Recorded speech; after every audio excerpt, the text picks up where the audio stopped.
जय महाराष्ट्र मित्रांनो ज्या लाडक्या बहिणींनी लाडकी बहीण योजनेची KYC केलेली आहे पण त्यांना पुन्हा एकदा चेक करायचं आहे की त्यांची KYC नक्की झाली की नाही, हे कसे चेक करायचे तेही स्वतःच्या मोबाईलमधून 2 मिनिटात चला सांगतो।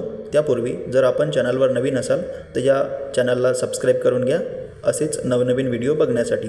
यापूर्वी आपण एक व्हिडिओ बनवलेला आहे ज्यामध्ये आपण सांगितलेले आहे की ज्यांना पती किंवा वडील नाहीत त्यांनी KYC कशी करायची तेही 2 मिनिटात हे जाणून घेण्यासाठी आणि तो व्हिडिओ बघण्यासाठी येथे क्लिक करा। चला तर व्हिडिओला सुरुवात करू। सर्वप्रथम आपल्याला आपल्या मोबाईलमध्ये ladkibhin.maharashtra.gov.in ही वेबसाईट उघडायची आहे। उघडल्यानंतर अशा प्रकारचा इंटरफेस दिसल्यानंतर आपल्याला इथं आधार कार्ड नंबर आणि कॅप्चा फिल करायचा आहे।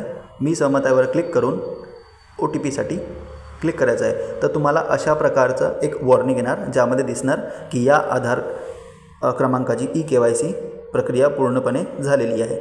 अशा प्रकारे आपण चेक करू शकता आपली KYC झाली की नाही।